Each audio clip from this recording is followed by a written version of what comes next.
बोलिए प्रेम से श्री सद्गुरु महाराज की जय। मंगल मूर्ति सतगुरु मिलवै सर्वाधार, मंगलमय मंगल करण बिनो बारंबार।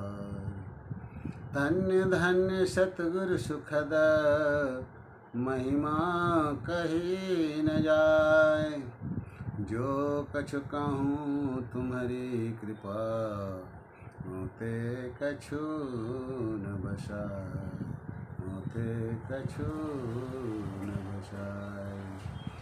प्रेम से बोले श्री सद्गुरु महाराज की जय, श्री सद्गुरु महाराज की जय, श्री सद्गुरु महाराज की जय। इस निवास स्थान में साप्ताहिक सत्संग में उपस्थित भाई बहनों सभी को मेरा प्रणाम। अभी हम लोग रामचरितमानस में पाठ श्रवण कर रहे थे। बड़े भाग मानुष तन पावा, सुर दुर्लभ सब ग्रंथ ही गावा। बड़े भाग्य से मनुष्य का शरीर मिलता है। यह सब कई जन्मों के पुण्य संस्कार होने के कारण हमें मनुष्य का शरीर मिला। सुर दुर्लभ, सुर माने देवता, जो देवताओं को दुर्लभ है वो आज हमें प्राप्त है। बड़े भाग्य तो कहा गया है क्योंकि इसी शरीर में हर चीज़ है।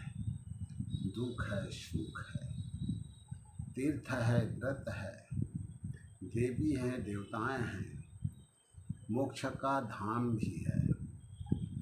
सब चीज़ यही है और इसी शरीर में है। तो मनुष्य की विशेषता के बारे में आज मैं कुछ लौकिक और परलौकिक अर्थात भौतिक और आध्यात्मिक दोनों चीज़ मिला करके बात करूँगा। बहुत लोग बोलते हैं कि कुछ अच्छे उपदेश भी दीजिए, तो मैं विषय से तो हटूँगा नहीं, लेकिन जो भी गलती हो उसके लिए क्षमा चाहूँगा। हमें सबसे पहले हमारी मनुष्य शरीर की संरचना माँ के गर्भ में हुआ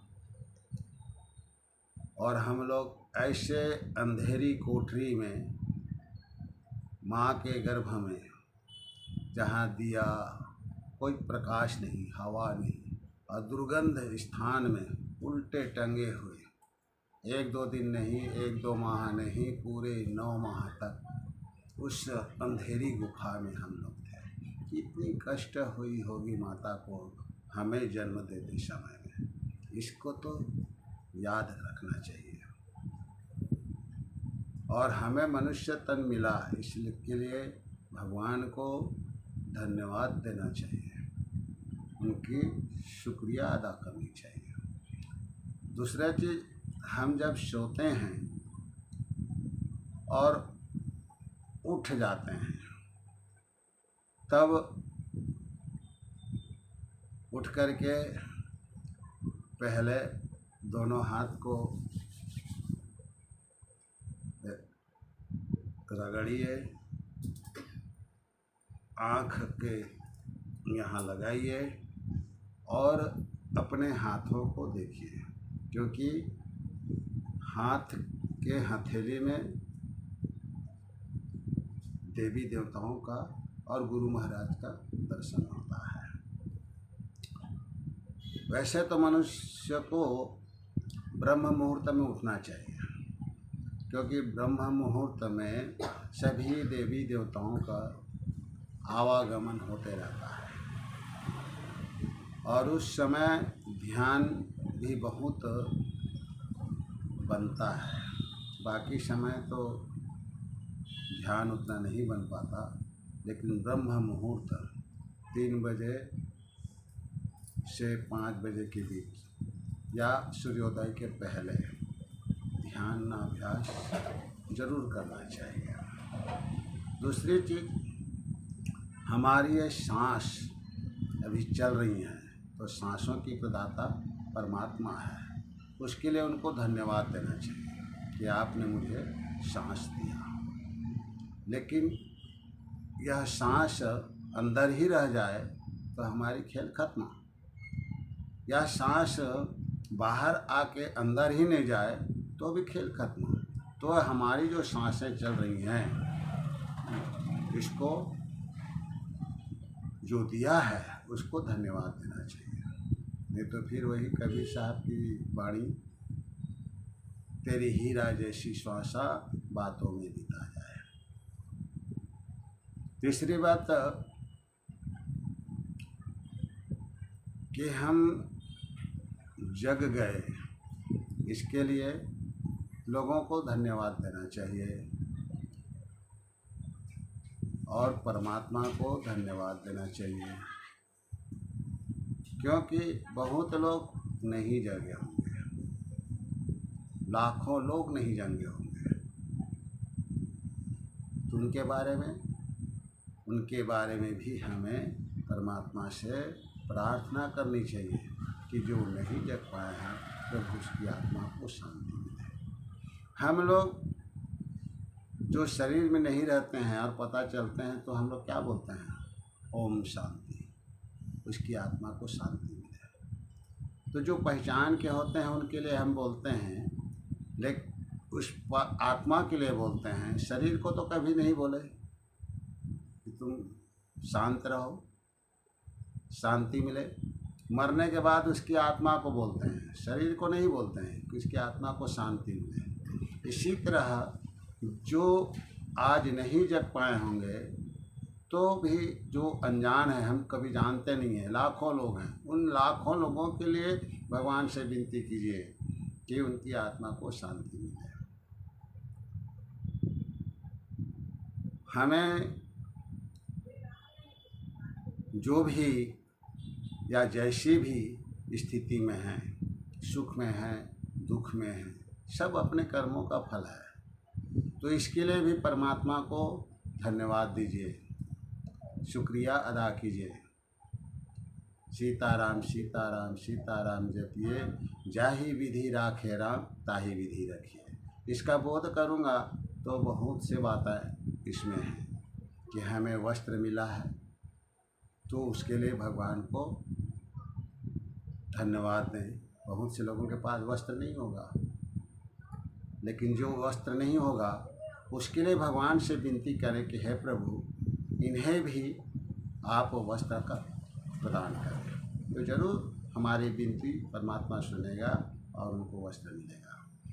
हमें भोजन मिल रहा है, जैसा भी भोजन मिल रहा है, रूखा सूखा या जैसा भी मेवा मिष्ठान 56 भोग मिल रहा है, उसके लिए भी भगवान को धन्यवाद दें, शुक्रिया अदा करें। बहुत लोगों को सूखी रोटी भी नहीं मिलती होगी, तो जो सूखी रोटी जिनको नहीं मिलती होगी, भूखे होंगे, उनके लिए भी परमात्मा को प्रार्थना करें कि हे प्रभु, मेरे को तो सब कुछ आप दे रहे हैं, जिनको रोटी नहीं मिल रही है उन्हें भी रोटी प्रदान करें, तो भगवान हमारी विनती जरूर सुनेंगी। तो इसलिए उनके लिए भी प्रार्थना कीजिए। हमें जैसा भी छत दिया है, झोपड़ी हो या मकान हो, उसी में संतुष्ट रहना चाहिए। सीताराम सीताराम भजन को पूरा सुनिए, उसमें सब चीज़ आया हुआ है, चाहे झोपड़ी में चाहे महलों में वास दे। हमें उसी में प्रसन्नचित होकर के भगवान को धन्यवाद देना चाहिए। लेकिन जिसके पास छत नहीं है, झोपड़ी भी नहीं है, जो स्टेशनों में लावारिस किसी के दुकान के सामने में रोड में सोते हैं, उनके लिए भी परमात्मा से प्रार्थना करनी चाहिए हमको कि हे प्रभु, जिनके पास ऐसे साधन नहीं हैं उन्हें भी आप प्रदान करें। ये सब आपके खाते में, पुण्य के खाते में ऐड होते जाएगा। हम अपने बारे में सोचेंगे कि हमको मिला है इसलिए आपको धन्यवाद है, ऐसा नहीं। जिनको नहीं मिला है उनके लिए भी विनती कीजिए, ये पुण्य के खाते में आपका ऐड होगा। ये तो हो गया अपने लौकिक और परलौकिक बातें। अब आध्यात्मिक में आते हैं कि हमारे जीवन को, हमारी मनुष्य तन को, हमारी इस मनुष्य तन की विशेषता क्या है, किस तरह हमारे मनुष्य शरीर की संचालन करनी चाहिए। इससे अपने स्वास्थ्य पर ध्यान देना चाहिए। सबसे पहला, स्वस्थ रहेंगे तो आप भोजन भी कर पाएंगे और भजन भी कर पाएंगे। अगर स्वास्थ्य ठीक नहीं है तो आपको न तो भोजन सुहाएगा न भजन सुहाएगा। आपने कभी गौर किया होगा, प्रैक्टिकल किया होगा कि बुखार भी हो जाता है तो कुछ भी अच्छा नहीं लगता है, स्वादिष्ट भोजन भी कड़वा लगता है। आपको खीर भी बना के देंगे ना तस्मही, तो भी आपको कड़वा लगेगा, क्योंकि शरीर अस्वस्थ है। और शरीर अस्वस्थ होने के कारण मन भी अस्वस्थ हो गया है। और जब शरीर स्वस्थ रहेगा, हम एकदम स्वस्थ रहेंगे, तब कड़वा नीम का पत्ती भी मीठा लगने लगेगा। स्वस्थ शरीर में सब सुहाता है। और भजन भी होगा, ध्यान भजन भी बनने लगेगा स्वस्थ शरीर में ही। और स्वस्थ शरीर में ही सारे चीज़ प्राप्त कर सकते हैं। अस्वस्थ शरीर में कुछ प्राप्त नहीं कर सकते, चाहे वो जवान हो या बूढ़ा हो।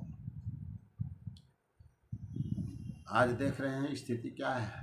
पहले 60 साल के लोग भी ठाठ से जीते थे, और आज 40 साल की उम्र में भी लोग कमज़ोर हो गए हैं, आलस हो गए हैं, खान पान ही वैसा मिल रहा है। खैर, इसके पीछे मैं नहीं जाऊंगा। मैं जहाँ तक हो सके हमारी दिनचर्या, सुबह उठ कर के परमात्मा को याद करना, उनको शुक्रिया अदा करना, उसके बाद में स्नान करके कुछ देर ध्यानाभ्यास में बैठना चाहिए। घर में जो भी भगवान की मूर्ति हो उसको पूजन पाठ भी करना चाहिए। अच्छे विचारों के ग्रंथ को पठन पाठन करना चाहिए। अच्छे लोगों से मिलन होना चाहिए। बुरे संगत के साथ नहीं करना चाहिए। अपने दिमाग को, अपने माइंड को जो है पॉजिटिव सोचना है, नेगेटिव नहीं सोचना है। प्रसन्नता की बात करने में किसी ऐसा नेगेटिव बात नहीं करें जिससे हमको चिड़चिड़ा हो। प्रसन्न की बात, तो उसमें दिन भर हमारी जो है जो दिनचर्या होगी प्रसन्नता के साथ कटेगी। ऐसे कोशिश कीजिए प्रतिदिन भोर में उठिए और परमात्मा का गुणगान कीजिए, नाम जाप कीजिए, ध्यानाभ्यास कीजिए। नित्य प्रति हमारे सत्संग में प्रातःकालीन सत्संग होता है, स्तुति प्रार्थना होता है, कुछ ग्रंथ पाठ भी होता है, फिर आरती होती है। सायंकाल भी स्तुति प्रार्थना होती है, संत वाणी गाया जाता है, सुनाया जाता है, उसके बाद आरती होती है। ये दोनों तुम नित्य प्रति करते रहिए, क्योंकि अध्यात्म बिना इस जीव का कल्याण नहीं होगा। चाहे आप जितना बड़े भी विद्वान क्यों न हो, आपको बिना अध्यात्म में, बिना गुरु के ज्ञान से इस जीव का कल्याण नहीं हो सकता, मुक्ति प्राप्त नहीं हो सकती। एक छोटी सी कथा कहता हूँ कि हमको पंच विषय का और 60 विकार का त्याग करना चाहिए। कोशिश तो कीजिए। अभी नहीं होगा तो कल होगा, कल नहीं होगा तो 5 साल बाद होगा, 10 साल बाद होगा। अगर इस जन्म में नहीं हुआ तो अगले जन्म में होगा। यह पुण्य का संस्कार कभी ख़त्म नहीं होता है, ना नाश नहीं होता है। तथोचित आपका पुण्य जमा रहेगा। भक्ति बीज बिन से नहीं, जो जुग जाए अनंत। चाहे कितना युग भी बीत जाए, आपका भक्ति का संस्कार आपके साथ रहेगा। ऊंच नीच घर जन्म ले तो संत प्रसन्न।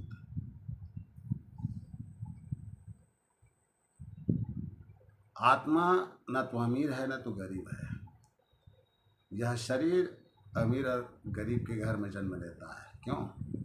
इसका हमारा पिछले जन्मों का कारण है।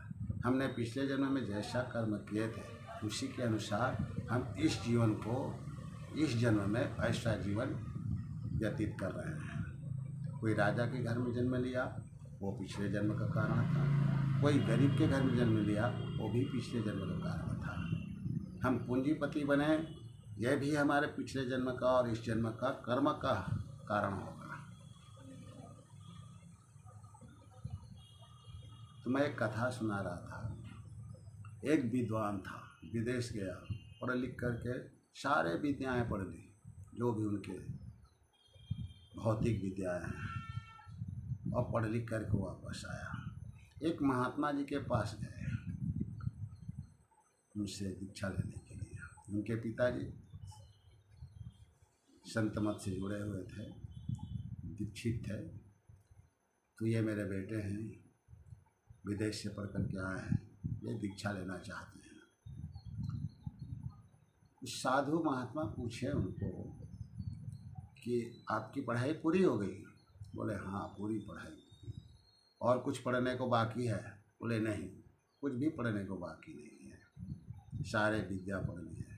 वेद उपनिषद जितने भी ग्रंथ हैं, पुराण हैं, सब पढ़ लिए। बोले अच्छा, ठीक है। इन पढ़ाई में आपने कुछ सीखा? बोले हाँ, बहुत कुछ सीखने को मिला है। कुछ अपने शरीर में आचरण में भी लाए कि खाली पढ़ के पढ़ंते विद्या में रह गए? तो हम समझे नहीं, थोड़ा बोध करके बताएं। तो बोले कि आपको कभी क्रोध होता है? बोले हाँ बाबा, क्रोध तो होता है। तो फिर आप क्या पढ़ाई की है? इतना पढ़ाई करने के बाद भी अगर आपका क्रोध शांत नहीं कर सके, क्रोध शांत करने की विद्या नहीं पढ़ सके, तो क्या खाक पढ़े विदेश में? आप उनको अपनी पढ़ाई पर दुखी होने लगे। इस क्रोध को छठ विकार के अंतर्गत आता है। काम, क्रोध, लोभ, मोह, मद, मात्सर्य। इस छठ विकार का नाश जब तक आप सत्संग में नहीं आएंगे, किसी अच्छे संत सद्गुरु से दीक्षा नहीं लेंगे, तब तक नाश होने वाला नहीं है, चाहे आप कितना बड़े विद्वान बन जाएं। 5 विषय। मन में किसी चीज़ की खाने की इच्छा होती है आपको? बोले हाँ बाबा, कोई अच्छा चीज़ नया देख लेते हैं तो खाने की इच्छा हो जाती है। तो जब ये खाने की इच्छा को, अपने जिह्वा स्वाद को, अपनी तृष्णा को नहीं नाश कर सके, कंट्रोल नहीं कर सके, तो क्या पढ़े? हमारे सत्संग में झूठ, चोरी, नशा, हिंसा, व्यभिचार, ये सब की नाश हो जाता है। कुछ भी प्रकार की तृष्णाएं, इच्छा नहीं रह जाती है। भगवान बुद्ध के पास क्या कमी था? क्या चीज़ कमी नहीं था? क्या नहीं थे? राजकुमार थे, सारी सुविधाएं थी, लेकिन उन्हें 3 बातों ने वैराग्य कर दिया। राजपाट छोड़ करके महात्मा बन गए, आज पूजनीय बन गए। मीराबाई, आपने पढ़ा है, पढ़े होंगे। मीराबाई राजघराने की छत्राणी बहू थी, क्या चीज़ की कमी थी? लेकिन उन्होंने ऐसा विद्या पाया कि वो राजघराने छोड़ करके उसमें समर्पित हो गई। क्या विद्या पाया? पायो जी मैंने राम रतन धन पायो, पायो जी मैंने राम रतन धन पायो। तो राम रतन धन क्या है? इस सत्संग में आएंगे तब आपको मिलेगा। उसके बाद फिर कोई इच्छा नहीं रहेगी पाने के लिए।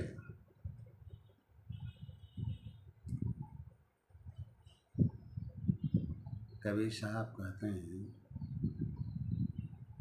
बही बही मर गए बैल की नाई, सोया और उठ खाया, भजन बिना हीरा जन्म गंवाया। आज हम लोग वही कर रहे हैं। सवेरे उठ रहे हैं, जलपान कर रहे हैं, काम करने के लिए चले जा रहे हैं और फिर आ रहे हैं, खा रहे हैं, सो जा रहे हैं, फिर उठ रहे हैं, काम कर रहे हैं, सो रहे हैं। यही हमारी दिनचर्या है। यह दिनचर्या मनुष्य जीवन की नहीं है, यह मनुष्य की विशेषता नहीं है। मनुष्य की विशेषता है परमात्मा को प्राप्त करना। हम लोग मनुष्य शरीर, साधारण मनुष्य शरीर नहीं है। बड़े भाग मानुष तन पाओ, प्रभु श्री रामचंद्र जी कह रहे हैं ना, कोई साधारण लोग नहीं कह रहे हैं, प्रभु श्री रामचंद्र जी कह रहे हैं। नहीं तो कहते कि बड़े भाग देवता का शरीर मिला। उन्होंने कहा बड़े भाग मानुष तन पाओ, मनुष्य को बड़े भाग का है, सूर्य दुर्लभ कहा है। तो इसलिए अपने शरीर को स्वस्थ रखिए और आनंदित रखिए, परमात्मा का भजन करते रहिए, सात्विक गुण में रहिए। रजोगुण, तमोगुण, सात्विक गुण, 3 गुण होते हैं। रजोगुण तमोगुण में आप चिंतित रहेंगे, शरीर अस्वस्थ रहेगा, मन शांत रहेगा, कभी शांति नहीं मिलेगी। सात्विक गुण में रहेगा, सात्विक गुण में अच्छे अच्छे बातें निकलेंगी। और जहाँ क्रोध की बातें हुई, छल कपट की बात हुई, निंदा की बातें हुई, तो समझ लीजिए आपके शरीर में तामसी गुण, राजसी गुण प्रवेश कर चुका है। और जब अच्छी बातें करेंगे तो समझ लीजिए कि आप सतोगुण में अभी चल रहे हैं। तो इस तरह की अपने शरीर को, रख रखाव को, अपने शरीर के स्वास्थ्य के बारे में, अपने शरीर के कर्म के बारे में सोचना चाहिए। कर्म का फल तो सबको भुगतना पड़ता है। प्रभु श्री रामचंद्र जी को कर्म का फल भुगतना पड़ा। कौन सा? बाली को छिप करके मारे थे ना बाण, उसको द्वापर युग में कृष्ण जन्म में भुगतना पड़ा था। किसी बाणासुर ने तीर में मारा था, उनके पैर में लगा था तो शरीर छोड़ना पड़ा। महाभारत की कथा में आप देखे होंगे, भीष्म पितामह को सरसैया में सोना पड़ा था। वो भी उनके कर्म का फल था। इसी जन्म में, यानी 100 जन्मों से पहले, जो हम लोग कथा महात्मा लोग सुनाते हैं, उससे हमको यही ज्ञात हुआ कि 100 जन्मों के पहले उन्होंने कभी किसी सर्प को ऐसे रास्ते में पड़ा था तो उसे किनारे उछाल के रखे थे, तो बम्बुल के झाड़ में लटक करके, बम्बुल के झाड़ में कांटे होते हैं, उन कांटों में चुभ करके उनका शरीर छूटा था। इसलिए वही जन्म का फल 100 जन्मों के बाद में भीष्म पितामह महान पुरुष को कर्मों का फल भुगतना पड़ा। तो हम और आप किस खेत की मूली हैं? क्या हमें कर्म का फल नहीं भुगतना पड़ेगा? अवश्य कर्म का फल भुगतना पड़ेगा। कर्म का फल सभी को भुगतना पड़ेगा। तो ये और ज़्यादा मैं अपनी वाणी यही विराम करना चाहूँगा। फिर कभी आप लोगों के समक्ष कुछ सीखने की बात, मैं तो अभी भी सीख रहा हूँ और जो सीखूँगा वो आप लोगों को भी बताऊँगा। बोलिए प्रेम से श्री सद्गुरु महाराज की।